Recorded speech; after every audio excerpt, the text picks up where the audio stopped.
starts. You have the combine, all these different things that are going on. So that is huge. Some of the other positions aren't as elaborate. We don't need to expand upon them, but they are pretty in depth. I got to go to my position, running back. You know who we have. We have McKissick, we have Gibson, and we have Patterson. All of them played solid roles, when healthy. Patterson came on a little bit later. Gibson had fumble issues. That is something that it cannot be tolerated. Coming from a running back, it cannot be tolerated because as we've seen this year, there were certain times in that Chargers game to start off where that was the difference. Yeah. Him giving them that extra possession, they were able to capitalize. So we need to make sure that at this position, we're locked up. So my question to you, Will, do you stick with Gibson? Do you look maybe in free agency? Or are you potentially keeping your eye on that draft? Yes. I'm sticking with Gibson, but I am keeping my eye on a player to push him. Yeah. Because you're right. Yeah. This is year 3. This is the year that, man, he's a 3rd-round pick, so he only has a 4-year contract. Yeah. You got to put up if you think you're going to get a contract extension. We need to see something out of you. The fumbles, the shoestring tackles. Can't do it. I'll be like, he shows the potential. He really does. He shows everything out there that he could be a dynamic player. But I have to say, he had one of the most uninspiring 1,000 yards I've ever seen out of a running back.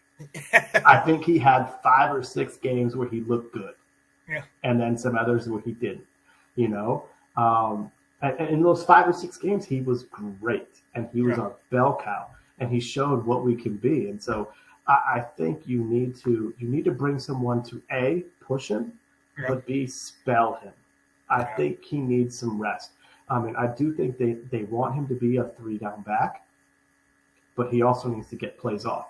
Yeah. And the plays off need to be something other than 3rd down when they know you're going to incorporate your scat back. You're not keeping your offense unpredictable if you kind of go with that philosophy. So I do. And the unfortunate part here about the running back, I love the guy. Yeah. But I don't think there's enough football to go around for J.D. McKissick to come back. Yeah.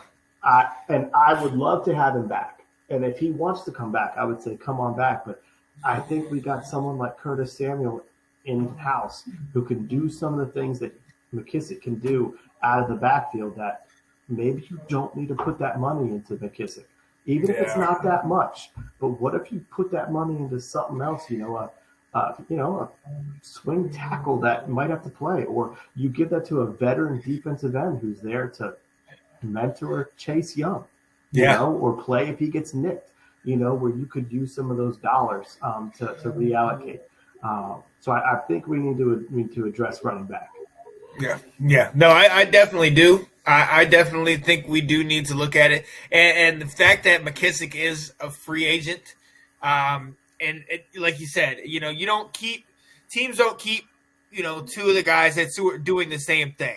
You know what I mean? They figure out which one is more valuable to them right now. And I guess that, they're looking at Samuel with the money they put in him and the fact that McKissick is a free agent. So, I can definitely see them going elsewhere. Now, looking at this list of free agents right now at running back, obviously you got big names like Fournette, Gordon, Chase Edmonds, Cordero Patterson, James Conner, Mostert, Sony Michel, David Johnson.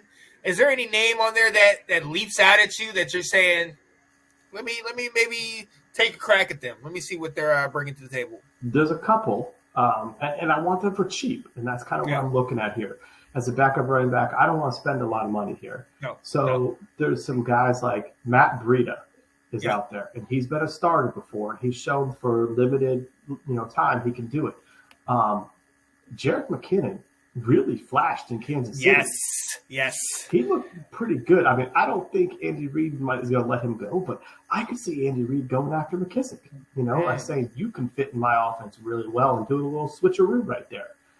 The other one I got is he would be a little bit more of just your third down guy, but he's done it for years, and he could still help us out if that's all he does is James White.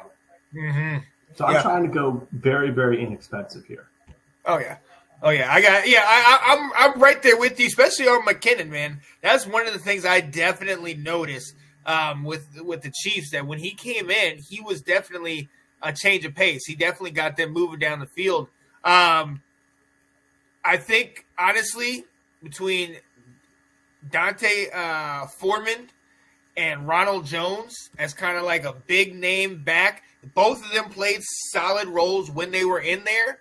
And I would be very interested, but in like maybe a 1-year deal, maybe a very low salary or something like that, because I don't want to spend big money on this, but definitely having like a LeGarrette Blount type, so that at the goal line we have that big guy, bring him in like Gerald Riggs was back in the early 90s. Bring him in, get the first down, get the touchdown, whatever we need, because I think that is something between Gibson and Patterson and McKissick that we're missing right now. That big, that brooding back. But I am very interested to look into the draft, though. Yeah. Maybe not immediately and look at those top tier picks, but I'm going to tell you, I'm going to throw a couple names at you. Breece Hall out of Iowa State. I absolutely love what he has going on. Tyler Algier out of BYU. And Isaiah Spiller out of Texas A&M. Has a lot of speed. A lot of these guys, James Cook out of Georgia, that's another guy. So a lot of these guys have speed. They have hands. That's another thing that I think is very vital right now, is be able to have hands. But they've been playing 4 years, and they know about playing deep into the season. I think somebody like that's got speed, has hands, has maneuverability, but still is tough, that we can bring in there. It might be maybe like you're saying with Gibson, having somebody that's pressuring Gibson, have somebody that pressures maybe the second or third guy. Let these guys, fight for this job, and just so we can get the best out of each of these guys. The iron sharpens iron. So, is there anybody in the draft that you're looking at for running back? I love Breece Hall. I think that's the name too that I saw. I'm hoping maybe if it's the third or fourth round or later, he could still be there. I think that'd be the steal. But truthfully, you name guys that I don't know that well. James Cook, I have heard of him. Georgia always has good running backs. They're almost like always worth taking a flyer on. But that's the philosophy I agree with as well, is getting somebody with a later pick that can come in here and push them, I think, is the best use of our money as well. I would totally be for that. Oh yeah, absolutely. That's definitely something that I would be interested to see. Not necessarily with the earliest picks, but definitely later in the draft, just to see if we can get him. If we get a steal like a Kenneth Walker, who can be a tough running back. Such a homer name. Hey, I got to. I have to, man. I have to. Since my Detroit Lions won the Super Bowl, all right, I got to talk about Michigan State. Let's go. Let's move on, because